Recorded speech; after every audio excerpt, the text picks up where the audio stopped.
Nowadays, suicide has spread out in our society and it is increasing day by day, while it is the worst act according to Islam. So, to talk on this topic, I invite Fouziya from class Khamis on the dais. فلتتفضل مشكورة.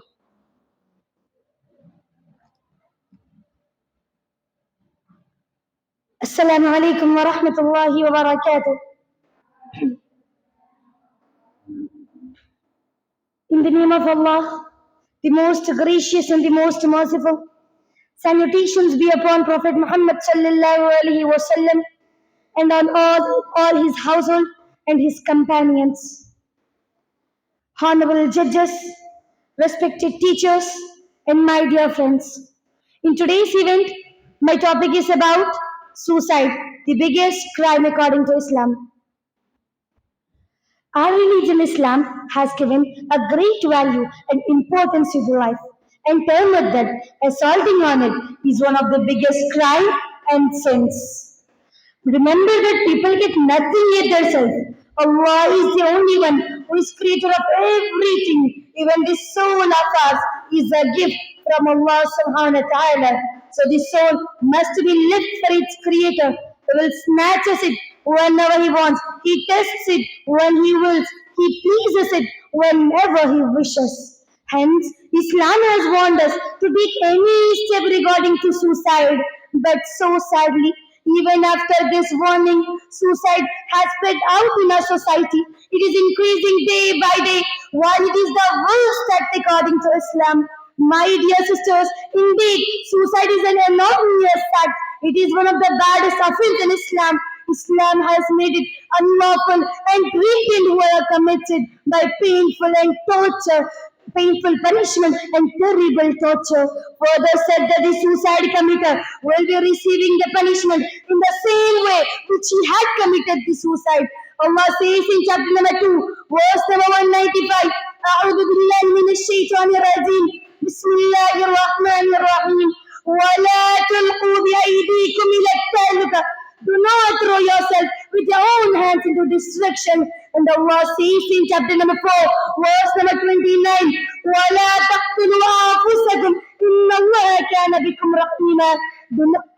Do not kill yourself. Allah is ever merciful to you. And further, Prophet Muhammad sallallahu alaihi wasallam said, Al-Kabair, Ishraku billah, wa uququl walidin, wa qatlun nafs. The biggest sins are to join others in worship with Allah subhanahu wa ta'ala and to be undutiful with one's parents and to kill one's soul unlawfully. My dear sisters, killing one's soul unlawfully in this hadith includes the one who kills himself and others. But so sadly, even after all these warnings, we can see that in our Muslim culture, there are people who purposely throw themselves from mountains and buildings and commit suicide.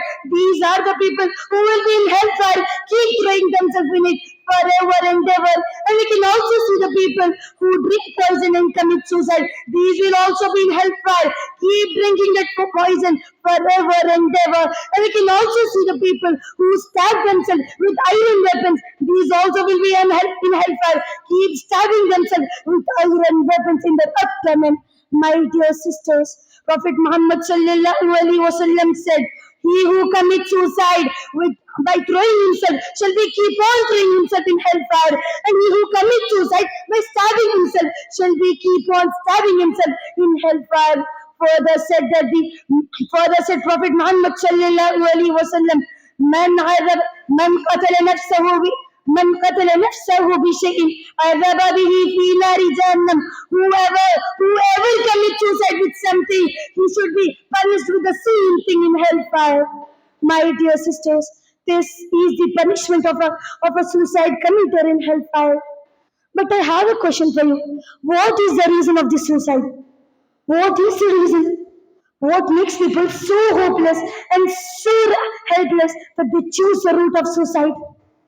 I will tell you the answer. The first reason is the weakness of a spiritual motive of a human being, not perceiving the seriousness of this enormous work and not feeling the seriousness of his soul, the hardest to treat, and the painful punishment that he would receive in hellfire.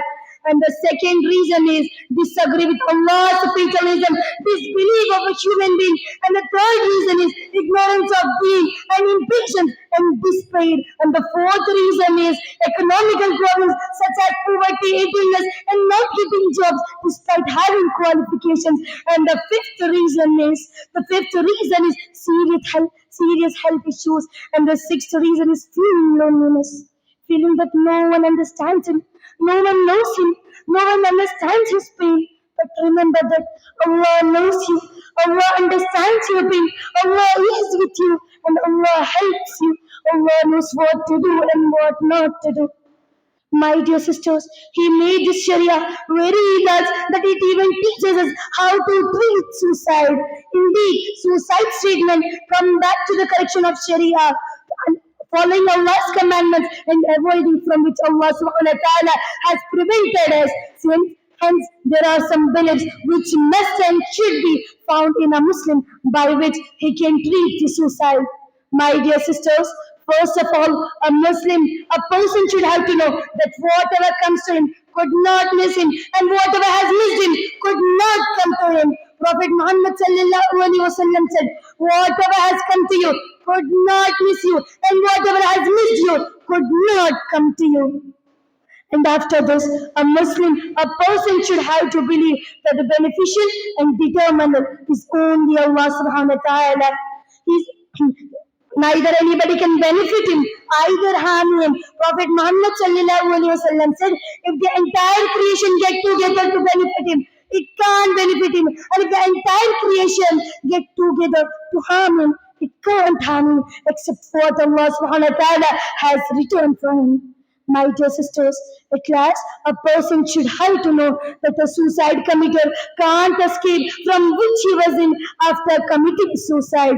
In opposite, he would be receiving a painful punishment in hereafter. The summary of my topic is suicide is an enormous act. It is one of the baddest offenses in Islam. So we all of us must and should avoid it. At last, I pray to Allah subhanahu wa ta'ala, oh Allah, make us stop, avoid it, and give us power so that we can stop all of it. All Ameen. Thumma Ameen. Wassalamu alaikum wa rahmatullahi wa barakatuh.